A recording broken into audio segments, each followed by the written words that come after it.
දේ වෙන්නේ නැහැ වෙන දේ හිතා ගන්න බෑ. ඇත්තනේ. ගොඩක් තරුණ මහත්තුරු කට්ටිය කල්පනා කරනවා. ඒ කට්ටියගේ ජීවිතේ වෙන්නෙම හිතන දේ නෙමෙයි. ඒක කොච්චර කාවැදුනද කියනවා නම් මම දැක්ක තරුණයෝ මේ ටැටූ විදිහට ඒවා ඩිසයින් කරගෙන තියෙනවා. එතකොට වාහනවල ගොඩක් මිනිස්සු මේක ගහගෙන තියෙනවා.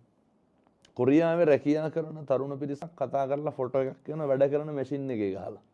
මං ගාව අයියෝ කොයි මැෂින් එකේ ගැහුවේ? නෑ හාමුදුරුවනේ වෙන්නේ මොකද්ද කියලා හිතා ගන්න බෑ කිව්ව ඊළඟ මොහොතේ. මොකක්ද වෙන්නේ කියලා කොහොමද හිතාගන්නේ?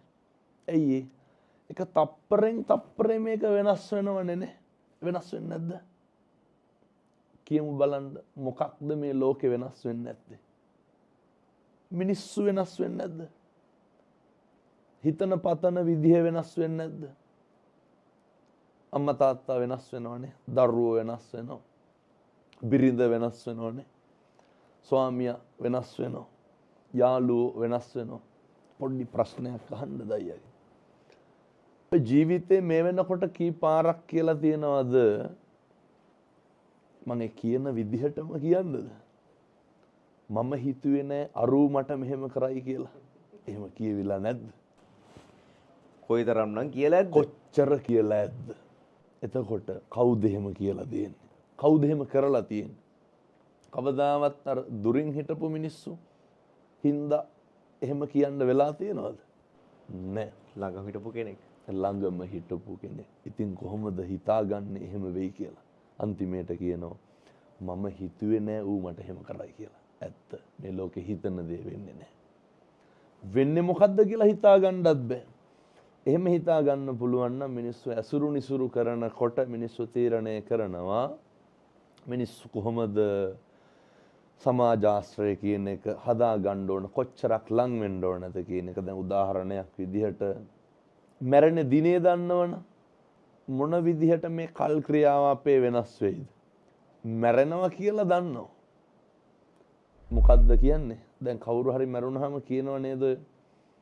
අපි කියනවා ගිහිල්ලා දුක් වෙන්න එපා කවුරුත් මැරෙනවා.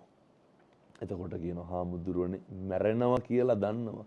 නමුත් මෙහෙම මැරෙයි කියලා හිතුවේ නැහැ. අචින්තිතම්පි භවති චින්තිතම්පි විනස්සති. ඇත්තටම මේ ලෝකේ හිතන දේ වෙන්නේ මොකද්ද කියලා කවදාවත් කිසි කෙනෙකුට කියන්න බෑ. අවිනිශ්චිතකම කොච්චරද කියනවා නම් ඒවා තේරුම් ගන්න පුළුවන් නම් හරි වටිනවා. මම මේ රිනම කතා කරනව නෙමෙයි හොඳේ. අවිනිශ්චිතතාවයේ ඔළුවේ තියාගෙන අසුබේ දිහා බලන්න කියනවා නෙමෙයි. වෙනස් වෙනවා කියලා දැනගෙන ජීවත් වෙන්න ඕනේ. එතකොට දුක අඩුයිනේ. පොඩි යෝජනාවක් කරන්න දැන් මේක ලොකු පිරිසක් බලන හින්දා ලොකුවට බලාපොරොත්තු තියාගන්න එපා. අරමුණක් තියෙන්න ඕනේ.